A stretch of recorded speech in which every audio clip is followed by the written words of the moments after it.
Mtindo mzuri wa maisha ambao unaweza ukawafundisha watoto wako na ikawa ni zawadi pekee ya kuachia watoto wako ni kuwafundisha mtindo mzuri wa maisha, hasa mtindo wa chakula.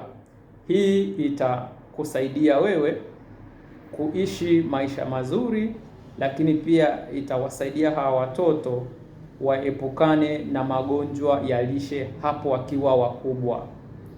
Maana tunajua magonjwa ya lishe huwa chanzo chake kinaanza mapema, halafu matokeo yanakuja kuonekana huko mbeleni. Kwa mfano, mtu anaweza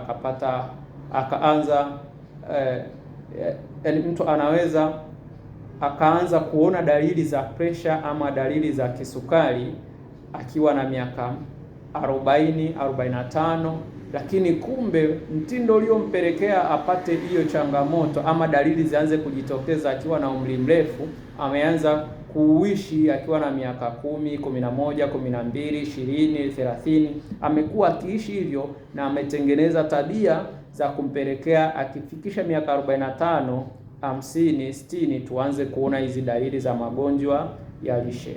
Kwa hiyo hapa nimeandaa tipsi ama ni mitindo hipi ya maisha unatakiwa kuishi ama kuwafundisha watoto wako ili kuwapunguzia burden ama mzigo wa kuja kuwa na magonjwa ya lishe hapo mbeleni. Mtindo wa kwanza ni kula chakula halisi. Unatakiwa kuwafundisha watoto wako wale chakula halisi. Tunapozungumzia kula chakula halisi, maana yake wale chakula kinacho involve vyakula vifuatavyo: mboga za majani kwa wingi, protini kwa wingi na mafuta kwa wingi. Waelekeze kabisa kwamba hawatakiwi kula vyakula vya wanga na sukari kwa wingi, hawatakiwi kula mafuta yatokanayo na mbegu kwa wingi.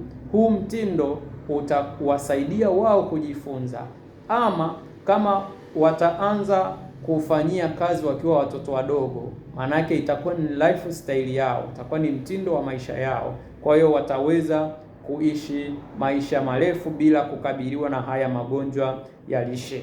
Waambie kabisa waepukane na masuala ya soda, waepukane na masuala ya juisi za viwandani, chipsi, vyakula vya kusindikwa, pipi na vyakula vyenye sukari nyingi, waachane navyo. Masuala ya kupenda ice cream, kupenda keki, waambie, na sio waambie tu, wewe mwenyewe anza kufanyia kazi, kwa sababu watoto pia huwa wanajifunza kwa kuona ama kwa wewe kufanya vitendo. Huu ndo mtindo namba 1 ambao unaweza ukawa zawadi kubwa sana kuwafundisha watoto wako kwa ajili ya kuimarisha afya zao. Mtindo wa pili ni kuwa na ratiba ya kula sahihi. Kuwa na ratiba ya kula sahihi. Kwa hiyo unawaelekeza watoto wako kwamba hawatakiwi kula mara kwa mara, hawatakiwi kula bila mpangilio maalum, hawatakiwi kula milo 3, milo 4, milo 5, milo 6. Waelekeze, na kama umri wao umeshaanza kuwa mkubwa kuanzia miaka 10 na kuendelea, waelekeze kwamba wanatakiwa kujenga utaratibu wa kula mara 1 ama kula mara 2. Hii itawasaidia kuishi maisha marefu, lakini pia kuishi maisha ambayo hawatakumbana na haya magonjwa ya lishe ambayo yanautesa ulimwengu kwa sasa hivi. Lakini pia wakumbushe kwamba hawatakiwi kula usiku sana. Hawatakiwi kula usiku sana. Wanatakiwa kula tu mwisho saa 2. Mwisho saa 2 wao wameshakula. Lakini masuala ya kula usiku sana waeleze kwamba ratiba yao, basi chakula cha mchana kiwe hiki, kiwe saa kadhaa, na chakula cha jioni kiwe saa kadhaa. Waeleze kabisa ya kwamba kifungua kinywa sio muhimu sana kukitumia. Kifungua kinywa sio muhimu sana kukitumia. Kwa hiyo anaweza akaskipu chai akaja akala chakula cha mchana na akala chakula cha usiku. Hiyo ni mtindo namba 2. Mtindo namba 3 na wa muhimu ambao unatakiwa kuwafundisha watoto wako ni kufunga kwa vipindi. Kufunga kwa vipindi, hii tunaita intermittent fasting, na hasa hii inatakiwa wafundishe watoto wakishaanza kukomaa miaka 10+ na kuendelea. Unatakiwa kuwafundisha kwamba kula mara 2 au kula mara 1 kwa siku ni bora ama ni muhimu kiafya kuliko kula mara 3 au mara 4 ama kuliko kula ovyo ovyo. Na waelekeza watoto wakikuwa katika msingi huu watajifunza kufunga, watajifunza kuvunja hamu ya vyakula fulani, lakini watajifunza kuridhika na mazingira. Huu ni mtindo muhimu, utaweza kuwaimarisha kifikra, lakini utaweza kuwaimarisha kiakili na kiroho, kwa sababu tunajua ukishafunga tayari unaimarika pia kiroho, na hii itawasaidia pia kuimarisha uwezo wao wa kufikiri, kwa sababu ukifunga huwa unaandaa mazingira ya mwili kuingia katika process inayoitwa ketosis. Na ketosis ni process ambayo mwili unatumia mafuta zaidi kama chanzo cha energy kuliko glucose. Kwa hiyo mwili utaweza na hii hali ikiendelea mara kwa mara huwa inajenga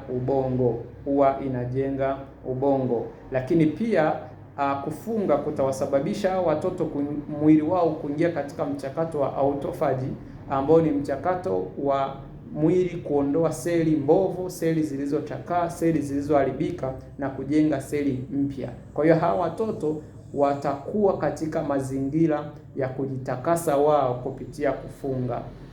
Huu ni mtindo namba 3 ambao unatakiwa uwafundishe watoto wako. Lakini mtindo namba 4 ni mazoezi na kucheza kila siku. Usiwakataze watoto wako kucheza, usiwakataze kabisa, waache wacheze. Sisi huku tunalazimishana kufanya mazoezi, ila wao huwezi kuwalazimisha kufanya mazoezi. Mazoezi yao ni kucheza. Waache watoto wacheze. Tunasema angalau wacheze dakika 60 kwa siku, yaani saa nzima mtoto acheze bila kubuguziwa, ndo mazoezi yao. Anaweza akacheza mpira, anaweza akakimbia, akaruka, akaogelea na mazoezi madogo madogo ya nyumbani. Wewe mzazi unapoenda kufanya mazoezi, basi kama inawezekana ambatana na watoto wako ili waige kile unachokifanya. Huu ni mtindo namba 4. Mtindo namba 5 ambao unatakiwa kuwafundisha na si kwa maneno tu bali kwa vitendo ni mtindo wa kulala vizuri. Kulala vizuri masaa 8 mpaka 10 kwa siku. Masaa 8 mpaka 10 kwa siku. Akishakuwa mtu mzima basi mwelekeza anatakiwa alale masaa 7 mpaka 8, ila kwa kuwa mtoto ndogo anza kumjengea msingi wa kulala masaa 8 mpaka 10. Na hii ni kuhakikisha unapokuwa nyumbani, hakikisha watoto wako wanalala mapema. Saa 2 mpaka saa 3 wawe wameshalala, na unahakikisha wanaamka mapema saa 11, 12 wawe wanaamka. Hii itaepuka wao kupoteza muda mwingi kuangalia TV, kuangalia makatuni, simu na kadhalika. Kwa hiyo huu ndio mtindo ambao unatakiwa wajenge kuanzia wakiwa watoto, ili wanapokuwa wakue katika mtindo huo, na itawasaidia kuwapunguzia magonjwa mengi ya lishe. Na mtindo mwingine wa 6 ambao nimeona ni uongeze hapa ni kuwa na mfumo mzuri wa kuwafundisha hekima pamoja na kuwafundisha namna ya kucontrol mawazo, namna ya kupunguza misongo ya mawazo, stress, depression na kadhalika, ili wajue wakiwa watoto wadogo, wanapokuwa, kadri maisha yanavyoendelea kuwepo, lazima ukutane na masuala ya msongo wa mawazo, Kwa hiyo wajue namna ya kucontrol hivi vitu. Ukifanya hivi utakuwa umejenga msingi mzuri ama mtindo mzuri kwa watoto wako, na huu mtindo wataenda nao mpaka watakapokuwa watu wazima, na itawaepusha sana kuingia katika haya magonjwa ya lishe ambayo yameonekana kuwa changamoto kubwa katika ulimwengu wa sasa hivi. Hutakuja kusikia watoto wako